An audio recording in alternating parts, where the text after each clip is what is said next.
Hello, and welcome to this press conference at COP29.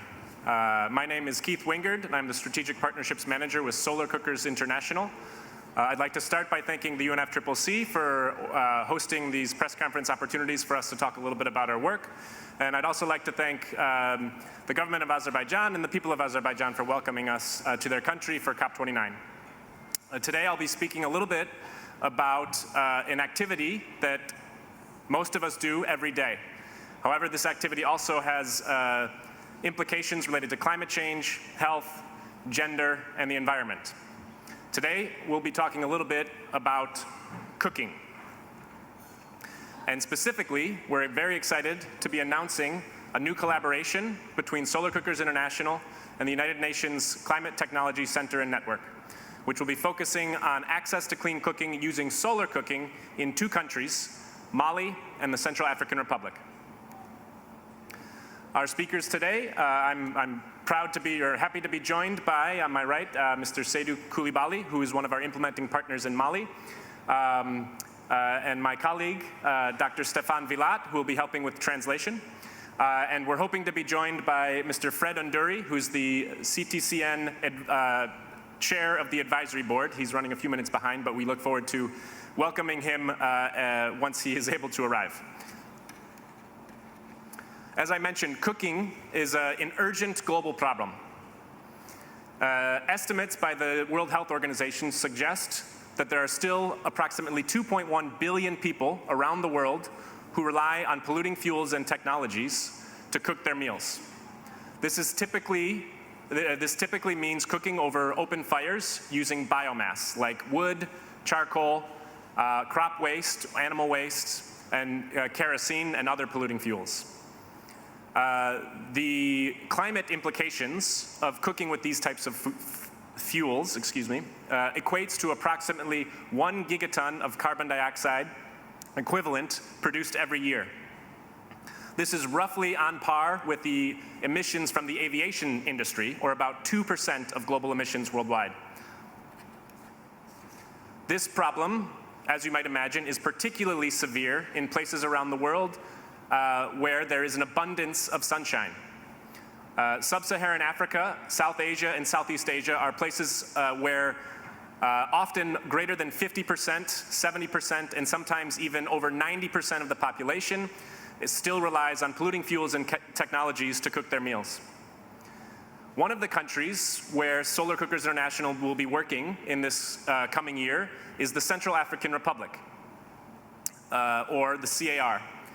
The CAR is a country where 99% of its population relies on biomass for cooking. Here's a map behind me where you can see the baseline of the year 2000. The area in green is forested area within the borders of the Central African Republic. 20 years later, in 2020, you can see in the red where there has been forest loss. This isn't only due to cooking, but in a place where there's such a high demand on cooking, on the forests for cooking fuel, we can see that there's a clear connection. By numbers, this means that in 1990, the Central African Republic had approximately 37.2% of its land covered in forests. And by 2020, that number had dropped to 35.8% of its territory. This also leads to health implications. Respiratory issues, including chronic obstructive pulmonary disorder, lung cancer, heart issues, including ischemic heart disease, and stroke, eye problems, and negative birth outcomes are all some of the health impacts associated with cooking over open fires. Meanwhile, as I mentioned earlier, there's an abundance of freely available sunlight in a place like Central African Republic. This is also true in Mali, a place that's graced with enormous amounts of direct sunlight most days of the year. That's where Solar Cookers International and the CTCN come in. The CTCN is part of the technology mechanism of the UNFCCC and responds to requests for technical assistance from countries around the world, in particular least developed countries. In the Central African Republic, the issue of deforestation was one that was a urgent national priority. The government of the Central African Republic requested technical assistance from the CTCN to help develop solar cooking capacity by doing a research program and working together to develop local manufacturing within the CAR's borders. Before I move on to a little bit more about the CTCN, I wanted to introduce solar cooking more generally. Solar cooking involves, in this case, solar thermal cooking involves redirecting sunlight using reflective material and using that light energy to transform into heat energy that can be used to cook your meals. On the screen behind me, there are 3 basic designs. There's a number of different models, but the principle is the same.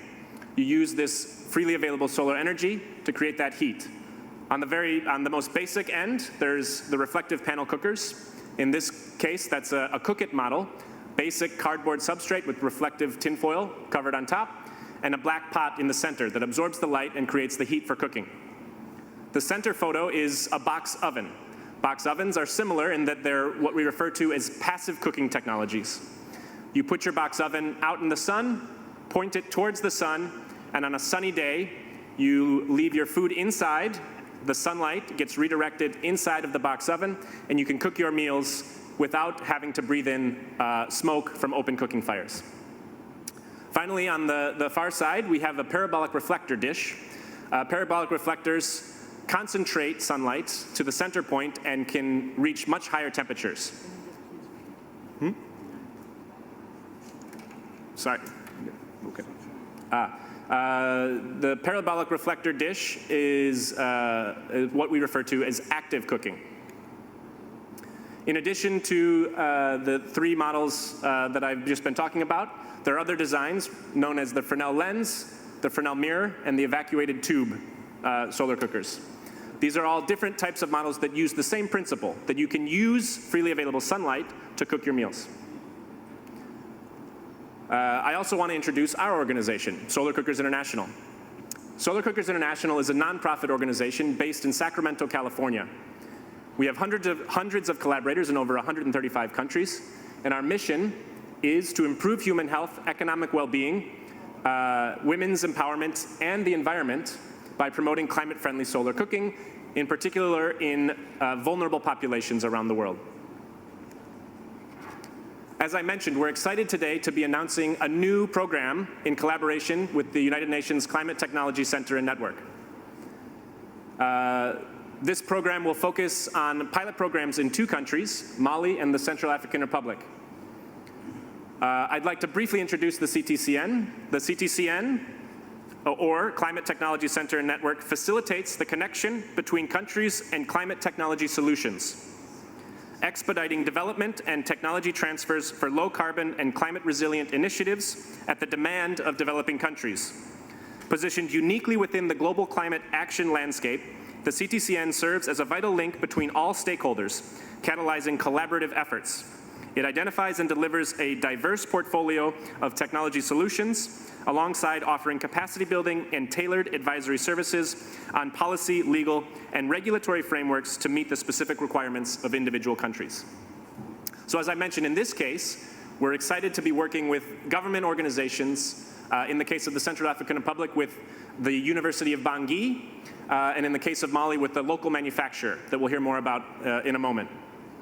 This opportunity gives us the opportunity to directly address the unique cooking demands and situation within those countries, while also channeling expertise from Solar Cookers International that can help develop that local manufacturing capacity so that the cookers that are being produced are produced locally. Thank you, Mr. Unduri, for joining us. We're very excited to have you here today with us. I wanted to bring you into the conversation now, and I wanted to start by asking, from the perspective of the CTCN, why are community-led climate technologies vital for the countries that the CTCN supports? First of all, thank you for that question, and I would like to say that community-led technologies are effective because they are locally driven and tailored to speak to the needs of the communities. And while they address local challenges, they can also lead to broader transformative impacts. It's important to connect these local solutions with larger networks to maximize their impacts. And also, examples of these technologies include, for example, renewable energy like solar and wind. Then you look at drought-resistant crops and the early warning systems and mobile application that can help farmers plan based on weather patterns. Digital tools like satellite imagery also provide valuable insights for nature conservation and disaster planning. And these technologies help communities adapt to and reduce the effect of climate change, improving resilience against these impacts. Thank you.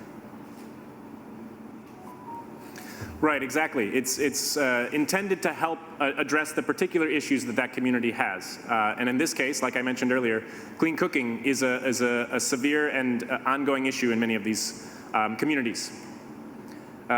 So much so, in fact, that the Central African Republic has made clean cooking a national priority. So much so that the Central African Republic has even included direct reference to solar cooking in their nationally determined contributions.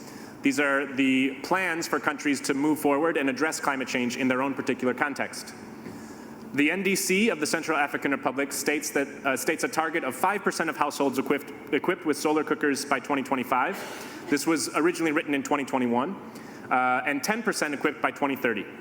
Although it seems the 2025 goal might be a little bit too ambitious, we're excited to be working together with the CTCN and the government representatives of the Central African Republic to chart a path forward where we can potentially meet that 2030 goal.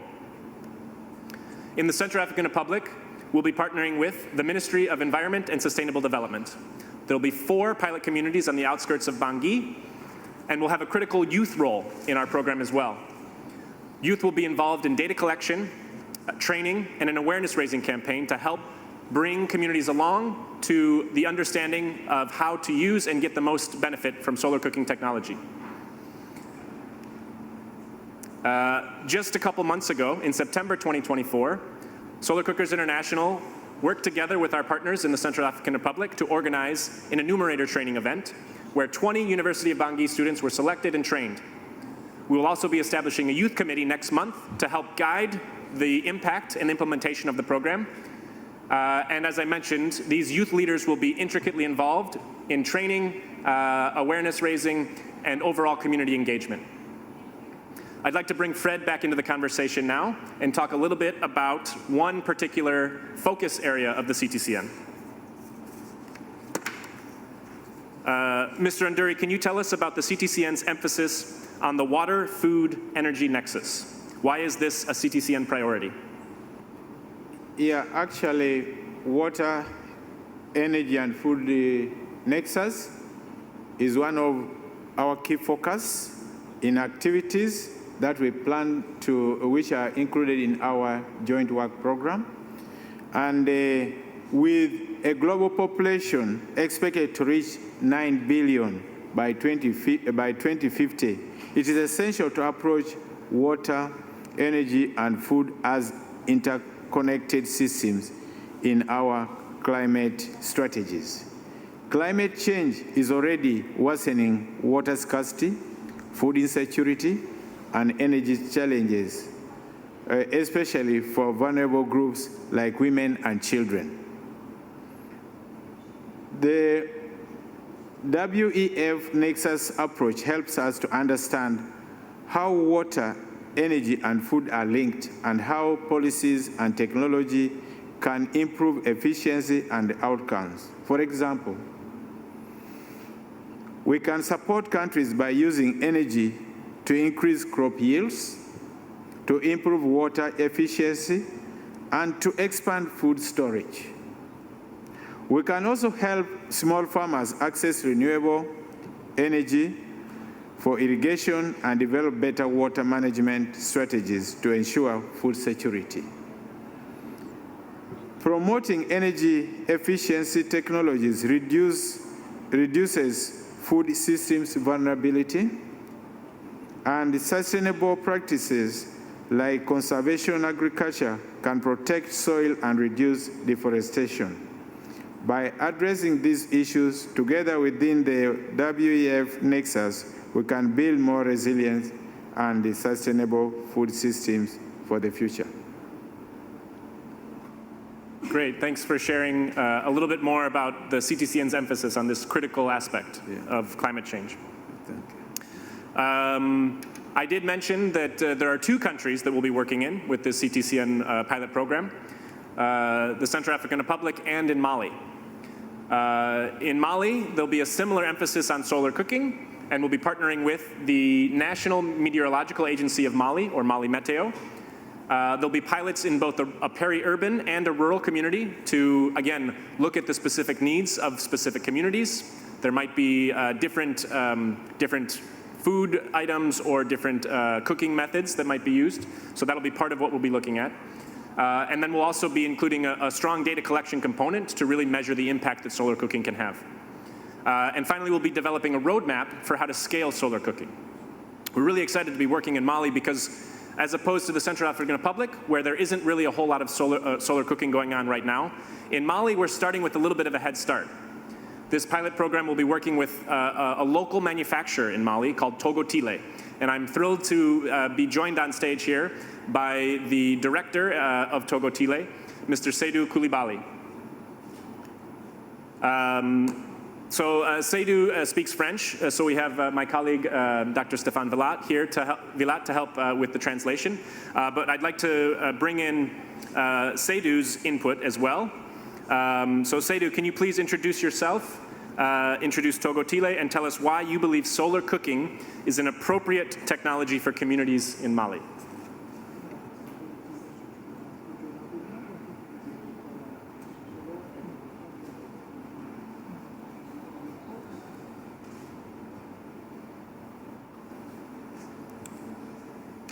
Bonjour à tous les participants. Mon nom c'est Seydou Koulibaly. Je suis expert en cuisson solaire intégrée et je suis le directeur d'une entreprise dénommée Togo Tile au Mali.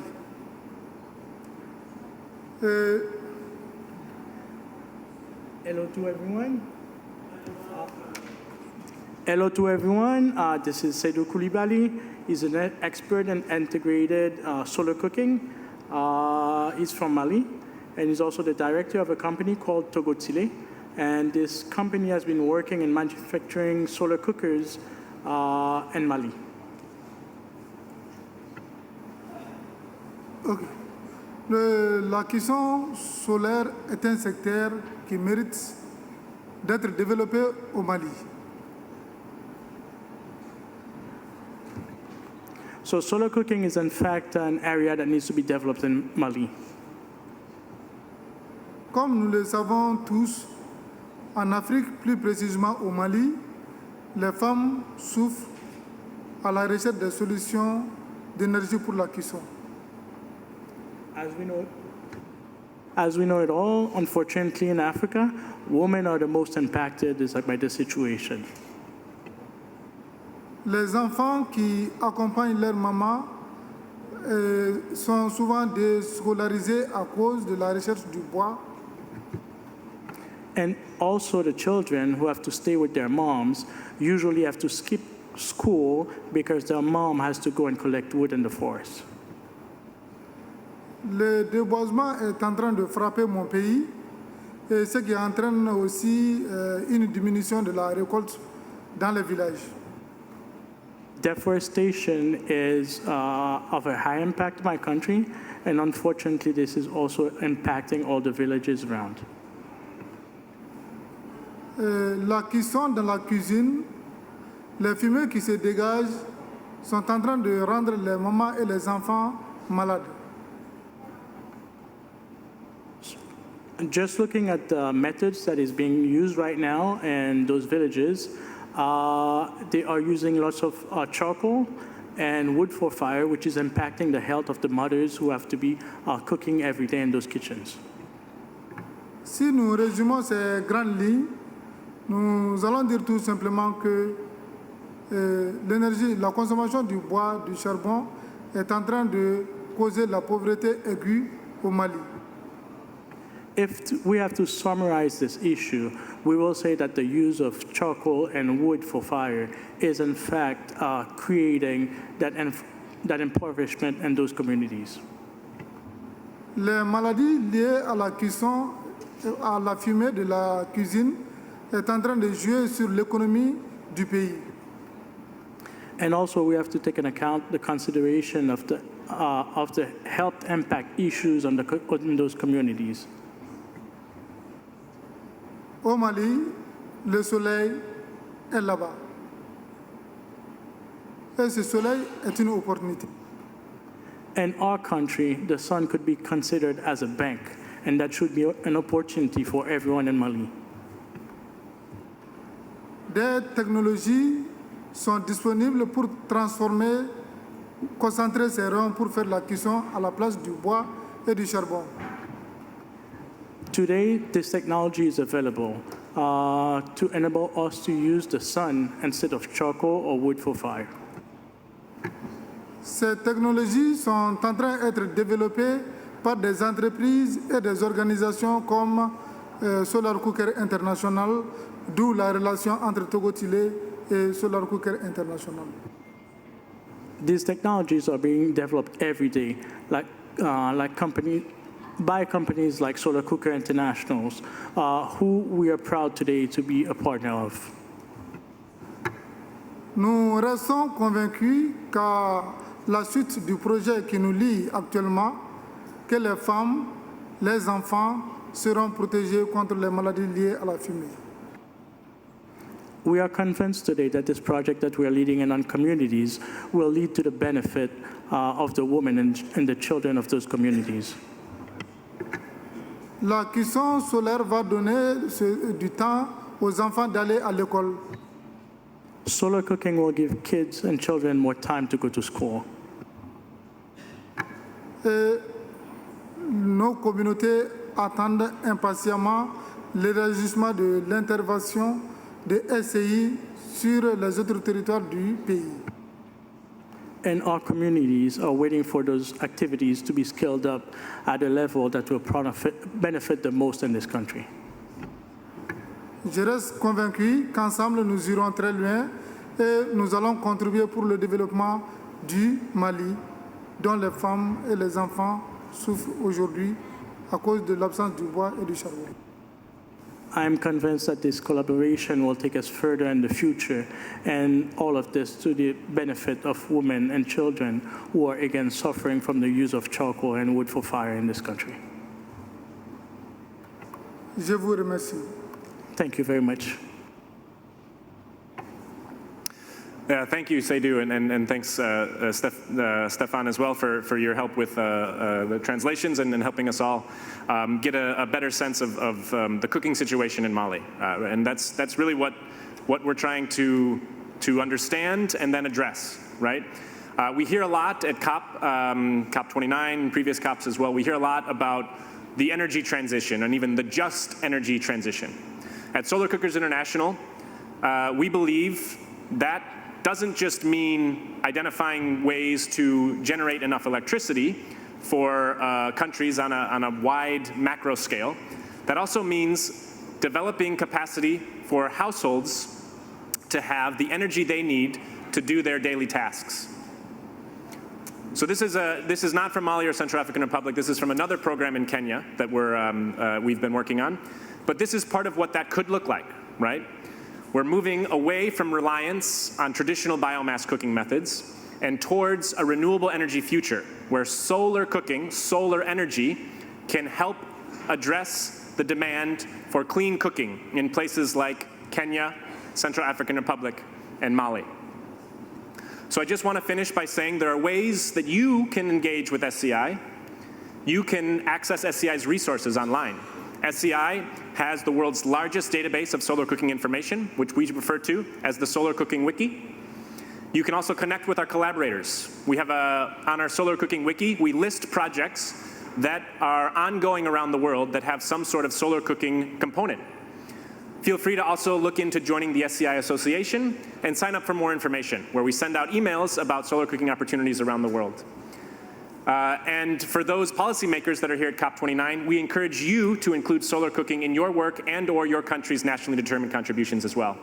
And finally, we encourage SCI performance evaluation testing of solar cookers as well, to ensure that the research allows us to have a robust understanding of the capacity of these cooking technologies. And finally, I just want to say thank you to everyone here today for listening, for your attention. And if there's any questions or anything else that anybody wants to talk about, we're happy to meet outside the press conference room. Thank you.